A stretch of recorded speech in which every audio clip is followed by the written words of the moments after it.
Telangana CM Revanth Reddy బాధ్యతలు చేపట్టిన దగ్గర నుంచి దూకుడుగా వ్యవహరిస్తున్నారు. ఇచ్చిన హామీలను ఎలాంటి ఆలస్యం లేకుండా వాటి అమలుకు సాధ్యాసాధ్యాలను పరిశీలిస్తున్నారు.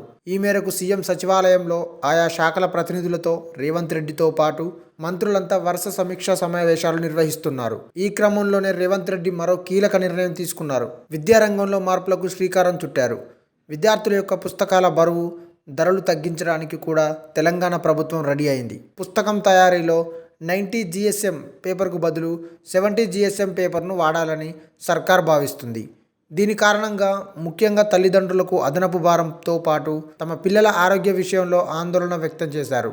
పుస్తకాల బరువు ధరలను తగ్గించాలని ప్రధానోపాధ్యాయుల సంఘం వినతులు కూడా అందించారు. అయితే అప్పటి ప్రభుత్వం దీనిపై ఎలాంటి నిర్ణయం తీసుకోలేదు. తాజాగా దీనిని పరిగణలోకి తీసుకొని ఓ నిర్ణయానికి వచ్చినట్టుగా తెలుస్తుంది. అలాగే విద్యారంగంలో విప్లవాత్మక మార్పులు తీసుకువచ్చే యోచనలో సీఎం రేవంత్ రెడ్డి ఉన్నారు. అలాగే ప్రభుత్వం అన్ని రంగాల్లో ప్రజలకు మెరుగైన సేవలు అందించేలా రాష్ట్ర సలహా మండలిని రేవంత్ రెడ్డి ఏర్పాటు చేయనున్నట్టు తెలుస్తుంది. సలహా మండలి చైర్మన్గా రేవంత్ ఉంటారని, పలువురు మేధావులకు ఇందులో స్థానం ఉంటుందని తెలుస్తుంది. ఈ సలహా మండలిలో ఆకునూరు మురళి, హరిగోపాల్, ఆర్ఎస్ ప్రవీణ్ కుమార్, ప్రొఫెసర్ నాగేశ్వరరావు వంటి వారు ఉంటారని సమాచారం. కోదండరాంకి ఎలాంటి బాధ్యతలు ఇవ్వాలనే అంశంపై కూడా చర్చలు సాగుతున్నట్టు తెలుస్తుంది.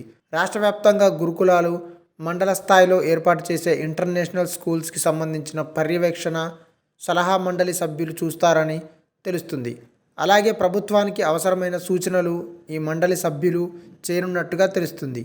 మేధావుల సలహాతో ప్రభుత్వం ప్రజలకి భరోసా కల్పించేలా అన్ని రంగాల్లో ముందుకు సాగేలా అడుగులు వేయనున్నట్టు తెలుస్తుంది. ఈ వీడియో మీకు నచ్చినట్టయితే లైక్ చేయండి, షేర్ చేయండి, కమెంట్ చేయండి, సబ్స్క్రైబ్ చేయండి.